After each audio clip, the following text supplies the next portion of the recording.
Assalamualaikum warahmatullahi wabarakatuh. Kembali ke channel saya Fir Dokumentari.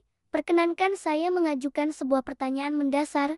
Pernahkah Anda berpikir apa yang terjadi setelah semua cerita di dunia ini selesai? Kita, sebagai manusia, terbiasa merencanakan. Kita merencanakan liburan, merencanakan pendidikan, hingga menyusun strategi masa depan karir.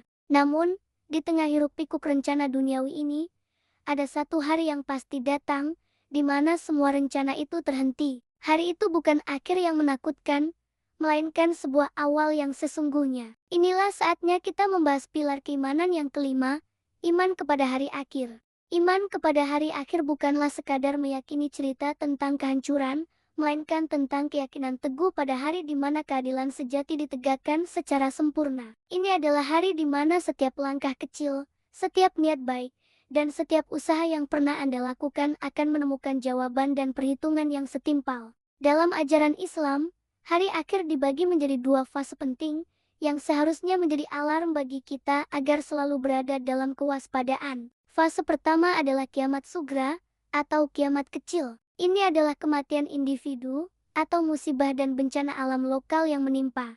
Kiamat sugra adalah alarm personal yang mengingatkan kita bahwa dunia ini fana, bahwa waktu yang diberikan terbatas, dan pintu taubat bisa tertutup kapan saja. Fase kedua adalah kiamat kubra, atau kiamat besar. Ini adalah kehancuran total seluruh alam semesta, sebuah tanda nyata bahwa kehidupan dunia telah berakhir sepenuhnya. Jika kita menggunakan logika sederhana, sama seperti sebuah institusi pendidikan yang membutuhkan ujian akhir untuk memilah dan menentukan siapa yang layak naik kelas, dunia ini membutuhkan hari kiamat sebagai seleksi mutlak. Seleksi ini memilah siapa yang benar-benar berjuang dan serius mengumpulkan bekal, dan siapa yang hanya bermain-main dengan kesempatannya. Setelah fase kehancuran dunia berakhir, perjalanan kita menuju keabadian masih teramat panjang dan penuh tahapan. Kita akan melalui Yaumul Ba'ats, hari kebangkitan, di mana setiap jasad akan dikembalikan untuk menjalani perhitungan. Kemudian, datanglah Yaumul Hisab dan Yaumul Mizan,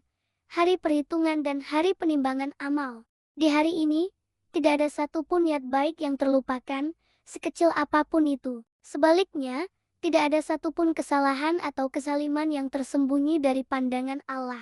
Semua tercatat dengan presisi yang sempurna. Perjalanan dilanjutkan melalui sirat, jembatan penentu, menuju jaza, balasan terakhir, yaitu surga atau neraka.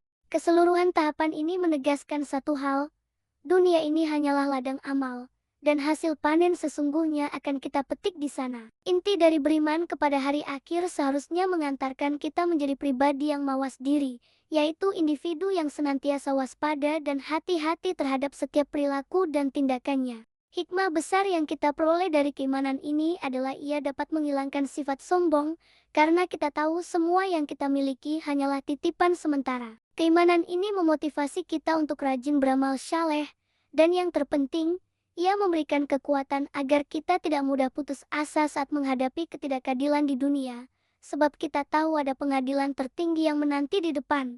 Ingatlah kesimpulan ini, orang yang paling cerdas bukanlah yang paling banyak hartanya, melainkan yang paling giat menyiapkan bekal untuk perjalanan yang paling jauh. Untuk memperjelas konsep ini, izinkan saya berbagi kisah inspiratif tentang dua musafir di gerbang waktu. Bayangkan dua orang musafir sedang menyeberangi padang pasir yang sangat luas.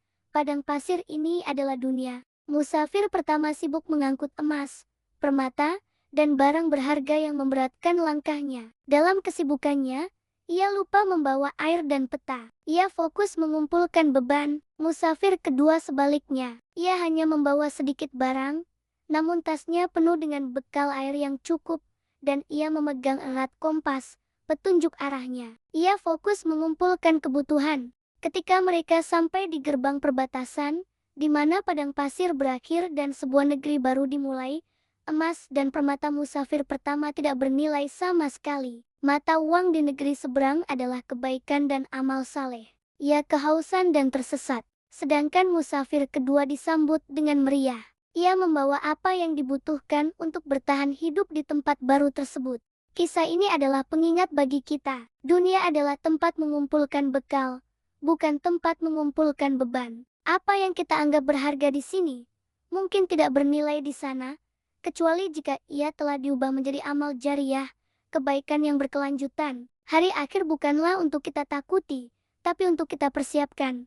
Jadikan hari ini sebagai kesempatan emas untuk menanam kebaikan, memaafkan kesalahan, dan memperbaiki diri. Karena esok hari adalah misteri yang tak tertebak, tapi akhirat adalah sebuah kepastian yang tak terhindarkan. Mari kita berinvestasi untuk masa depan abadi kita. Sampai jumpa di materi selanjutnya.